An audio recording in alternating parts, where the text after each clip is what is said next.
बार कांवड़ यात्रा की ऐसी तस्वीर सामने आ रही है कि उन तस्वीरों को देखकर समझ में आ रहा है कि 2 मिनट की सड़क पर पड़े जाने वाली साल में एक बार नमाज से जिस भीड़ को इतनी ज्यादा चुल मच जाती है, वो भीड़ कितनी गंदी, नल्ली और घटिया है। हजरात मोहतरम, ये वो भीड़ है जो इसका हिस्सा है और तस्वीरें ऐसी आ रही हैं जो कांवड़ यात्रा होती है, खासकर उत्तर प्रदेश से ऐसी तस्वीरें आ रही हैं जिससे आम लोगों के अंदर डर यानी भय पैदा हो रहा है। जिस जगह से कांवड़िए गुजर रहे हैं वहाँ पर डर का माहौल है। हजरात, कांवड़िए पिछले हफ्ते से आप देख रहे हैं कि ये जो तथाकथित कांवड़िए हैं, उनमें कुछ जो कांवड़िए हैं वो कई इलाकों में जब जा रहे हैं तो माहौल को बिगाड़ रहे हैं। पहली तस्वीर आपकी स्क्रीन पर है। यहाँ आप मुजफ्फरनगर उत्तर प्रदेश का एक वीडियो देख रहे हैं। ये जो शख्स है, कहा जा रहा है कि वो डिवाइडर पर सड़क में बीच खड़ा हुआ ये व्यक्ति, ये इंसान मानसिक तौर पर पागल है, बीमार है, दिमागी बीमारी है और ये किसी तरह का झंडा हाथ में लेकर यानी काला कपड़ा हाथ में लेकर बीच रोड पर घुमा रहा था। कांवड़ियों को न जाने कौन सी खुन्नस इस पर आई, जो बेजुबान था, जो दिमागी तौर से परेशान था, उसके ऊपर बुरी तरह से हमला कर दिया। अब ये दूसरी तस्वीर आपके सामने है। उसी कांवड़ियों की भीड़ ने मुजफ्फरनगर के शिव चौक पर कांवड़ियों ने इस व्यक्ति को सड़क पर गिराकर लाठी डंडों और लात घूंसों से पीटा। पुलिस ने पहुंचकर इस व्यक्ति को बचाया दोस्तों, और कांवड़ियों को डांट कर खदेड़ा। अगर यूपी पुलिस सही टाइम पर नहीं पहुंचती तो एक व्यक्ति मौत के मुंह में जा चुका होता। हजरात, आपके भी इलाकों में इन तरह की वारदात हो ही रही होगी। जहां पूरा देश कांवड़ियों से मोहब्बत करता है, मुसलमान कांवड़ियों को अपने सरोआंख पर बिठाते हैं, ऐसे में यही लोग बकरीद और ईद के दिन मुसलमानों को गालियां देते हैं और मुसलमानों के ऊपर ज्ञान देते हुए मुसलमानों को डिफेम करते हैं, बदनाम करते हैं। आइए, ये जो शांति दूतों की भीड़ है, अब इसकी दूसरी तस्वीर दिखा देता हूँ। अब ये जो तस्वीर मैं आपको दिखा रहा हूँ, ये देख लीजिए, ये भी मुजफ्फरनगर की है।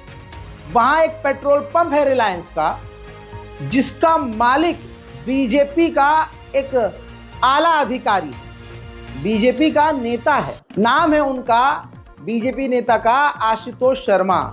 उनका मुजफ्फरनगर में एक रिलायंस का पेट्रोल पंप है। हुआ ये कि वहाँ से जब शांति दूत गुजर रहे थे कांवड़िए, तो आम खाते खाते आम की गुठली पेट्रोल पंप पर फेंक रहे थे एंटरटेनमेंट पर्पस से, और उनमें कई लोग सिगरेट पीकर फूंकते हुए उस जलती हुई सिगरेट को पेट्रोल पंप की तरफ उछाल रहे थे। मेरे दोस्तों, उस पेट्रोल पंप पर काम करने वाले मनोज कुमार ने कांवड़ियों को समझाया और आम की गुठली और सिगरेट उछालने को मना करते हुए कहा कि यहाँ आग लग जाएगी। बात बिल्कुल हकीकत और जेन्युइन कही, लेकिन कांवड़ियों को यह बर्दाश्त नहीं हुआ, क्योंकि बेरोजगारों की एक भीड़ को पिछले कई सालों से मोदी सरकार ने जहर भर कर ज़ॉम्बी बना दिया है। एक सही बात कहने पर और हक बात बोलने पर कांवड़ियों ने, अब आपके स्क्रीन पर तस्वीर है, उस मनोज कुमार पेट्रोल पंप के कर्मचारी को लाठी डंडों से इतना पीटा कि वो हिंदू, इन्हीं के धर्म का, इन्हीं का साथी, इन्हीं की जात का वो बंदा बेचारा जिंदगी और मौत के मुंह में फंस गया और उसको आईसीयू में भर्ती करना पड़ा। पुलिस बड़ी चतुराई से, सफाई से ये कह रही है अब कि मनोज को ज़्यादा चोट नहीं आई है। पेट्रोल पंप का भी एक ही शीटा टूटा है। पहले सुनिए। आज 24 जुलाई 2024 को शाम को लगभग 4 बजे के आसपास थाना मंसूरपुर क्षेत्र अंतर्गत बेगराजपुर में एक पेट्रोल पंप था। वहाँ पे कुछ कांवड़ यात्री रुके हुए थे। वहाँ पे कांवड़ियों द्वारा एक आम खा करके गुठली फेंका जा रहा था। जिसपे वहाँ के एक कर्मचारी ने मना किया। उस मना करने में उनके बीच बहस शुरू हो गई और वो फिर मारपीट में तब्दील हो गई। और जब वो वहाँ से केबिन की तरफ भागा तो वो उसके पीछे दौड़ लिए, जिसमें केबिन के एक शीशा भी टूट गया और उसके साथ जो हल्की फुल्की मारपीट हुई है और उसको तत्काल हॉस्पिटल के लिए भेज दिया गया है। मौके पे शांति व्यवस्था है और अग्रिम कार्रवाई की जा रही है। अब जो मनोज कुमार हैं, उनके जो पिता हैं विजयपाल जी, उनका स्टेटमेंट कुछ और है। उनका ये कहना है कि मेरे बेटे को इतना मारा इन कांवड़ियों ने कि वो आईसीयू में भर्ती है। अब जो कुछ सुनना समझना है आप खुद देख लीजिए और फैसला कीजिए कि 2 रकत नमाज खतरा है देश के लिए या ये ऐसे दंगे और ऐसे हमले। विजयपाल जी, आप कहाँ के रहने वाले हो? आपके लड़के के साथ में क्या घटना घटी? उसमें वो लड़के ना जाकर ना कहा भाई पेट्रोल पंप है, इस पर आग लग जाके तो यहाँ पेड़ी ना पियो, कहना तू कौन रोकने वाला, बस जबरदस्ती लट बजाते सब। आपका लड़का कैसी कंडीशन में है? कंडीशन उसमें आईसीयू में। डॉक्टर क्या कह रहे हैं? तो डॉक्टर पता नहीं क्या करेंगे, अभी क्या होता अभी तो कुछ पता नहीं पाया। कुछ नहीं। तो आप इसमें क्या चाहते हो? हम क्या चाहना, इनके फॉलो करके क्या चाह सके, हम क्या कर सके, हमको क्या करने वाले हैं। आपने किसी पुलिस प्रशासन में किसी को? पुलिस प्रशासन जो जिसका पंप वो करेगा प्रणाम, जब वो उनका नौकर है। ठीक इसी तरह से सहारनपुर की भी ये शांति दूतों की तस्वीर सामने आ रही है। कांवड़ियों ने इल्जाम लगाया कि एक बाइक सवार साइड से गुजरा और हमारा जल गिरा दिया। इस बहाने को बनाकर कांवड़ियों की भीड़ ने एक व्यक्ति को अटैक किया और साथ में उसकी बाइक को पुलिस के सामने तहस नहस कर दिया।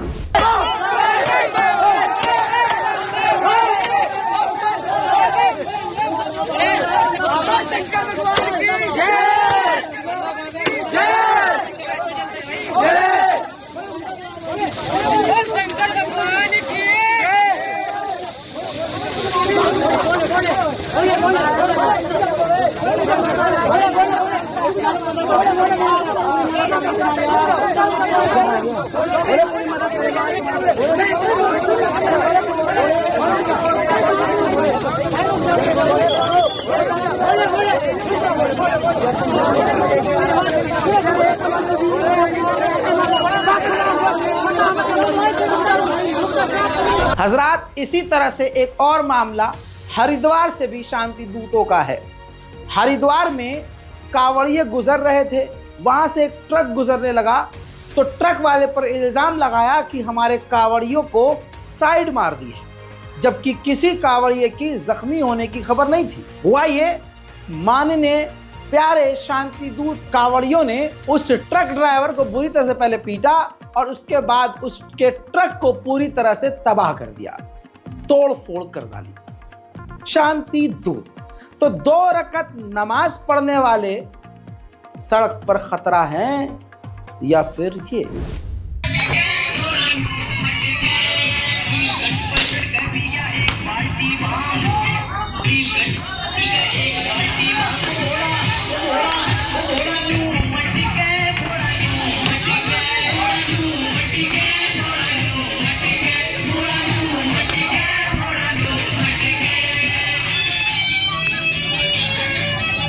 इसी तरह से 3 दिन पहले का ये वीडियो आपको याद होगा, जिसमें शांति दूत प्यारे कांवड़िए एक गाड़ी को, एक कार को पूरी तरह से डैमेज कर रहे हैं। अब दोस्तों, देहरादून से मेरठ जाने वाला ये मुस्लिम व्यक्ति जिसकी कार को तोड़ा जा रहा है, उसका कहना ये है कि मैं अपने जीजा जी के साथ उनको छोड़ने के लिए गांव जा रहा था।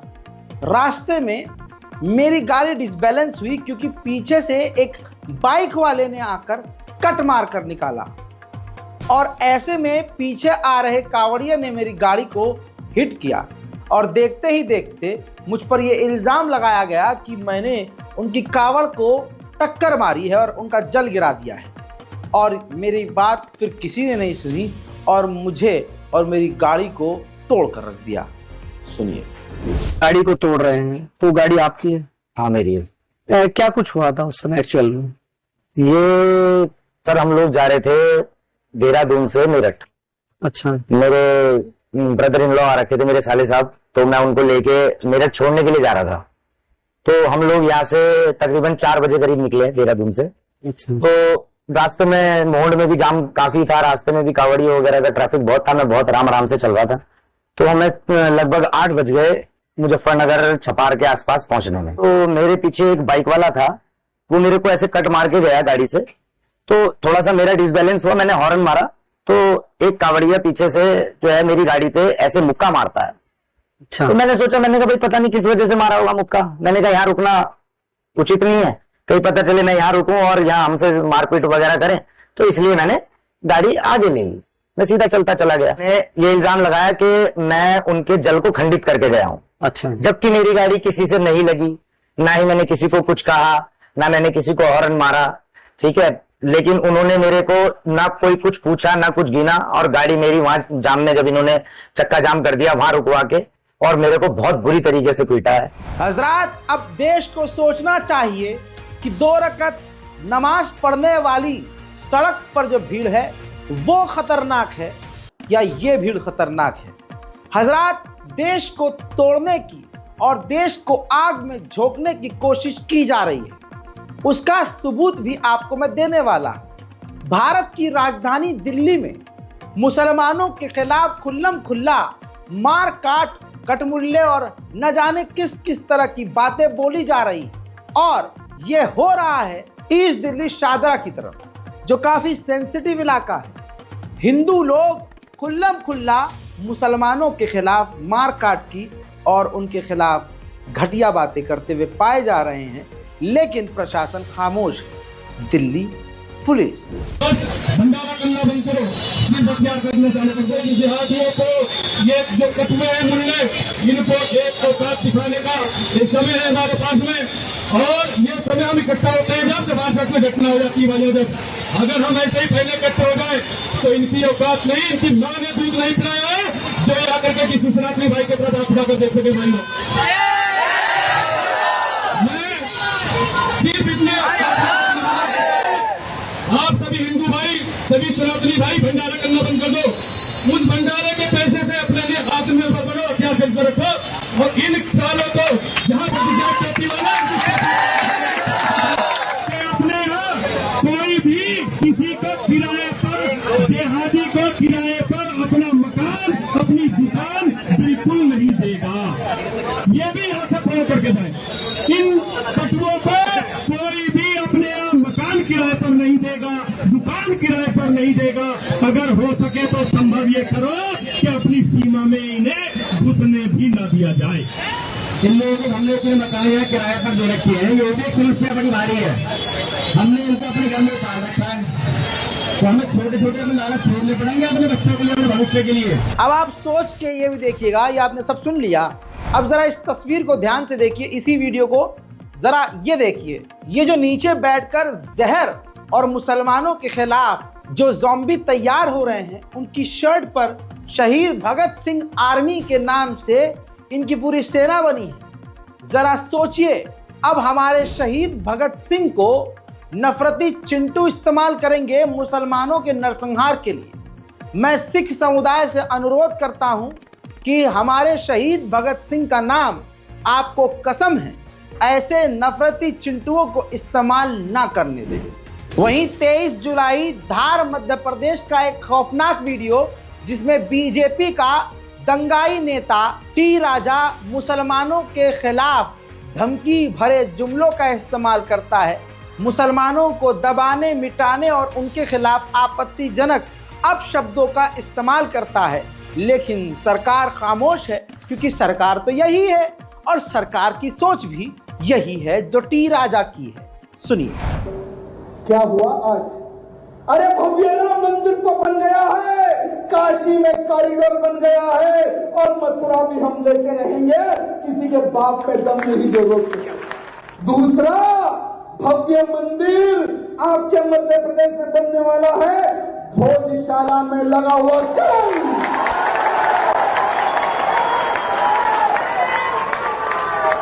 भोजशाला में लगा हुआ कलंक भी मिटने वाला है।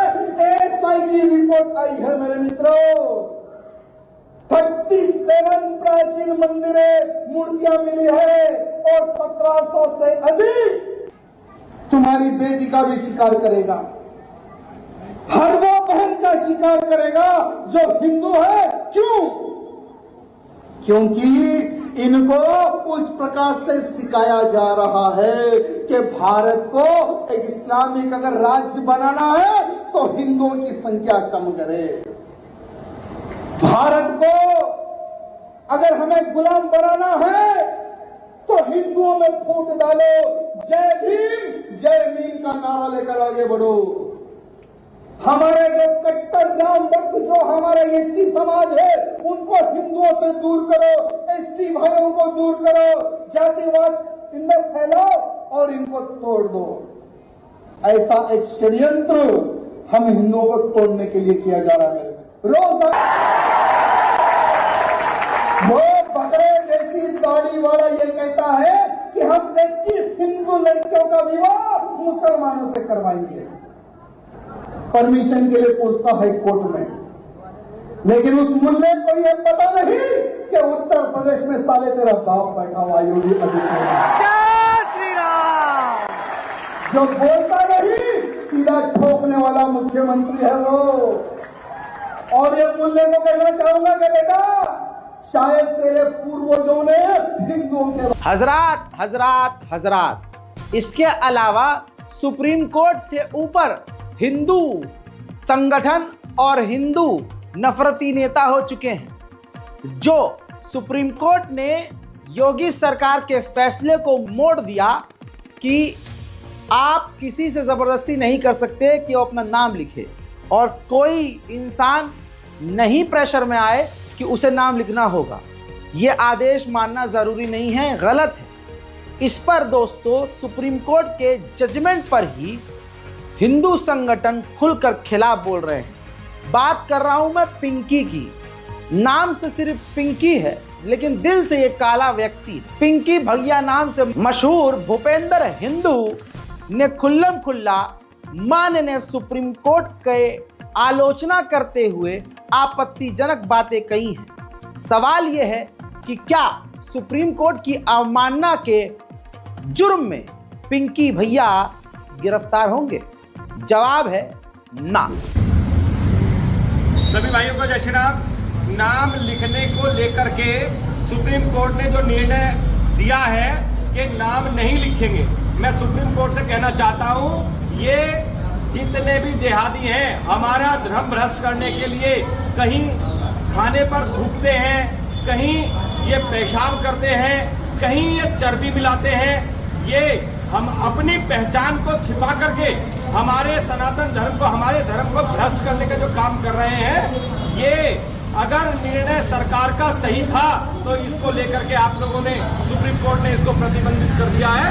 अब मैं कहना चाह रहा हूँ सुप्रीम कोर्ट तब कहा जाता है जब आधार कार्ड देख करके कश्मीर में हिंदू को मारा जाता है और बंगाल में, केरल में सब जगह हिंदू को मारा जा रहा है, तब सुप्रीम कोर्ट संज्ञान नहीं लेती है। सुप्रीम कोर्ट संज्ञान तब लेती है जब सनातन धर्म की बात आए। जैसे हमारा धर्म भ्रष्ट करने के लिए जितने भी कट्टरपंथी हैं ये अपना नाम छिपा करके हिंदू नाम लिखते हैं। और मैं इन कट्टरपंथियों से कहना चाहता हूं, अगर आपको इस्लामिक नाम से ज्यादा ही परहेज है और आप सनातन धर्म के नाम से रोटी खा रहे हैं तो आप लोग जो है फिर सनातन धर्म में वापसी आ जाओ। आपका शुद्धिकरण करके गौमूत्र पिला करके आपको कट्टर हिंदुत्ववादी बनाएंगे, आप हिंदुत्ववादी बने। अन्यथा आप अपने ही नाम से दुकान चलाने का कार्य करें। आपको अगर कहीं भी किसी भी जिहादी की दुकान नाम। सच्चाई ये है कि भारत के मुसलमान अगर आज नहीं समझे तो तैयारी खुलकर है, वो सीधा मुसलमानों को मारने और काटने की बात कर रहे हैं। भारत की राजधानी दिल्ली में खुला आतंकवादी छोड़ा हुआ है हिंदू समुदाय ने। कैसे?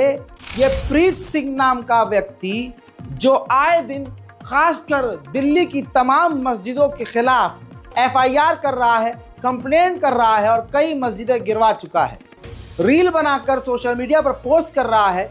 एक जरा ये वीडियो इसका देखिए और मैं उसके बाद इसकी चड्डी उतारता हूँ। हिंदुस्तान की मस्जिदों से, खासतौर से दिल्ली की मस्जिदों से क्या परेशानी है? देखो, मुझे वही परेशानी है जो पाकिस्तान में इन लोगों को हिंदुओं से है, जो बांग्लादेश में इन लोगों को हिंदुओं से है। अच्छा, तो रही बात मस्जिदों की, आप इस राष्ट्र की भूमि पर अतिक्रमण कर लेंगे और सोचेंगे हम चुपचाप तमाशा देखते रहेंगे, तो हम तमाशा बना देंगे, तमाशा देखेंगे नहीं। हजरात, ये प्रीत सिंह है जो कह रहा है कि उनसे प्रॉब्लम है, हमको मस्जिद से प्रॉब्लम है और ये है वो है।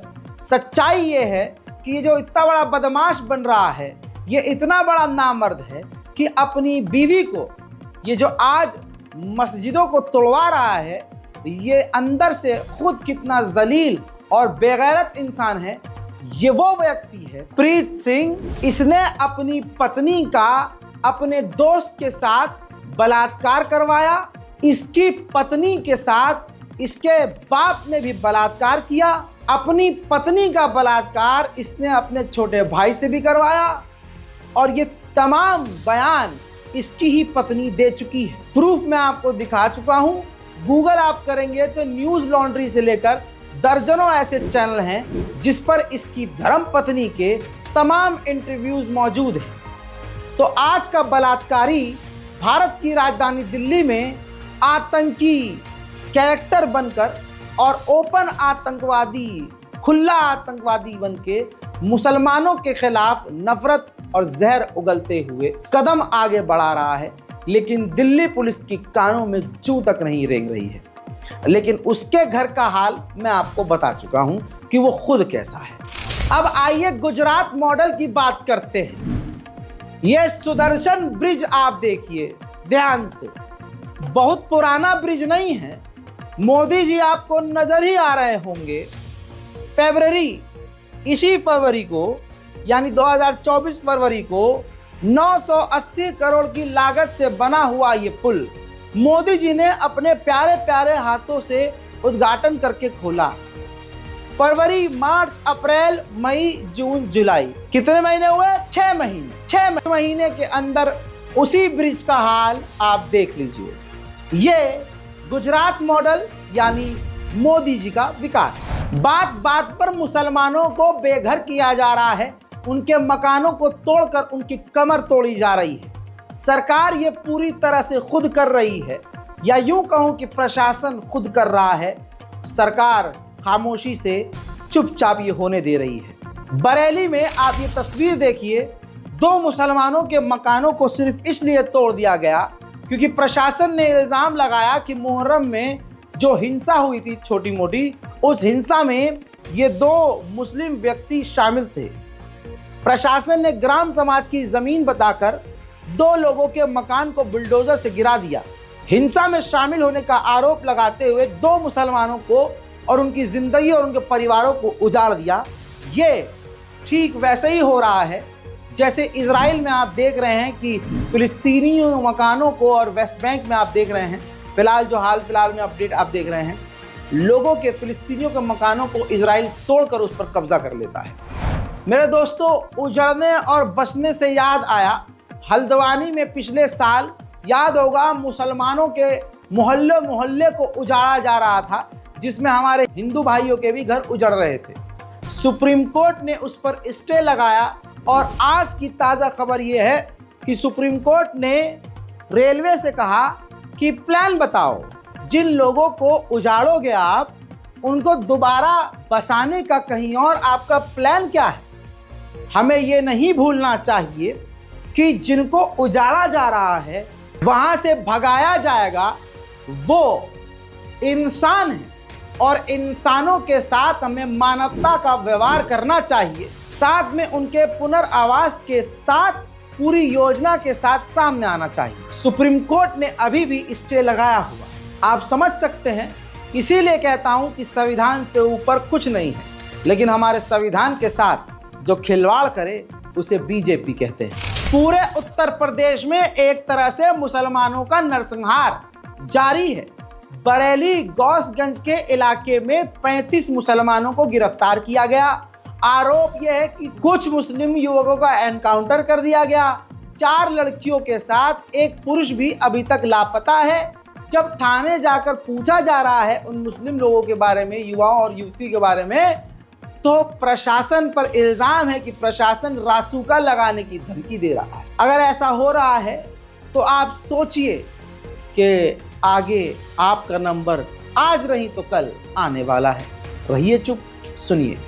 आपका कहाँ की रहने वाली हैं? बरेली गौसगंज की रहने वाली है। क्या मामला है? बरेली गौसगंज में लगातार पुलिस दखल दे रही है और मुस्लिम समाज पर अत्याचार कर रही है और पुलिस प्रशासन एक तरफा कार्रवाई कर रहा है और हमारे घरों में लगातार तोड़फोड़ कर रहा है और हमारी मस्जिद को भी निशाना बना रही है और हमारे गाँव की 4 महिलाएं और एक जेंट्स गायब हैं, लापता है। उनके बारे में अगर हम लोग पूछने जाते हैं तो वो लोग हमें धमकी देते हैं कि आप पर भी रासुका लगा दी जाएगी और हमें मतलब बहुत ज्यादा अत्याचार किया जा रहा है हम पर। हमारी अपील है चंद्रशेखर भैया से कि वो बरेली आए और हमारे इंसाफ करे, हमारी मदद करे। हमारी गुहार है कि वो हमारे लिए इंसाफ करे। मुसलमानों के खिलाफ हिंदू संगठन, हिंदू पेज, हिंदू वेबसाइट, गोदी मीडिया दिन रात गंद उगल रही है। उस लेवल का गंद अगर मुसलमान बोल दे किसी के बारे में, अल्लाह ना करे, तो इनके तमाम क्षेत्र के अंदर लाल मिर्च पाउडर घुस जाता है। लेकिन आइए, जो गैरत बेच चुके मुसलमान हैं, जरा पढ़िए ओपी इंडिया आतंकवादी चैनल के इस पोस्ट को। हज को इस बार निशाना बनाया गया है। मुसलमानों की खामोशी अब ये कि अब आपके हज और उम्रा पर सवाल खड़ा कर रहा है ओपी इंडिया। लिखता है हज पर मुस्लिम मर्द दबाते हैं, बच्चियों औरतियों के स्तन पीछे से सटाते हैं लिंग, घुसाते हैं उंगली और कहते हैं अल्लाह। जिन जिन ने झेला पढ़िए उनकी कहानी। ये ओपी इंडिया और इसके जैसे हिंदू तमाम जो पेज चल रहे हैं, आज देख लीजिए प्रभु श्री राम का नाम लेने वाले इतनी गंदी जबान के और इतने गंदे और घटिया लोग हैं जो सोशल मीडिया पर सामने से गंद लिख रहे हैं दूसरे धर्म के लिए। सोचिए उन्हें कानून का, प्रशासन का खौफ क्यों नहीं है? वो इसलिए नहीं है क्योंकि ये मोदी और शायद योगी जी या माननीय अमित शाह जी खुद करवा रहे हैं। ये अपने में एक बड़ा सवाल है। आखिर आज बहुसंख्यक खुलकर मुसलमानों और दूसरे धर्म के खिलाफ, संविधान के खिलाफ जाकर उल्टा सीधा इस लेवल पर गिरकर कैसे लिख सकता है? हालांकि हमें मालूम है इनसे गिरा हुआ कोई नहीं है। मुसलमानों पर ये उंगली उठाते हैं और तिलक लगाकर, ये तस्वीर देख लीजिए, तिलक लगाकर अपनी बहन बेटियों की, मतलब इसने तो लिखा था, मैं आपको दिखा रहा हूं, माथे पे तिलक लगा के कैसे अश्लील हरकतें करते हैं ये लोग, लेकिन इल्जाम मुसलमानों पर लगा। इस रिपोर्ट को इतना शेयर कीजिए कि दुनिया के कोने कोने तक पहुंच जाए और ये पूरी तरह से नंगे हो जाएं। उम्मीद मुझे ये है कि आप मेरे चैनल को सब्सक्राइब ज़रूर करेंगे, क्योंकि जिस लेवल पर और जिस तरह से मैं आपको खुलकर बता रहा हूं और दिखाता आया हूं आज तक, ऐसे कोई बताएगा और दिखाएगा नहीं। चैनल मेरा हैक हुआ था, उसके बाद कई लोगों ने कहा कि ऐसा खतरा मोल लोगे तो यही होगा, इतना खुल के क्यों बोलते थे। तो भाई चैनल वापस आ भी गया और मैं उसी अंदाज में बोलता भी गया, क्योंकि मुझे आपसे कोई उम्मीद नहीं है, मुझे मेरे परवरदिगार से उम्मीद है। हस्बी अल्लाह व निअमल वकील। अगर आप मेरे साथ हैं तो बस मुझे आपकी दुआ चाहिए। अगर सच में आप रज़ाग्राफी को अपनी दुआ देना चाहते हैं, सपोर्ट करना चाहते हैं, तो कुछ ना कीजिए, मेरा रज़ाग्राफी अनस्क्रिप्टेड जो दूसरा चैनल है उसको भी आज सब्सक्राइब कर लीजिए और हमारे इस चैनल को भी सब्सक्राइब करके रखिए, ताकि आप मुझे ना खोएं और मैं आपको ना खोऊं। जय हिंद।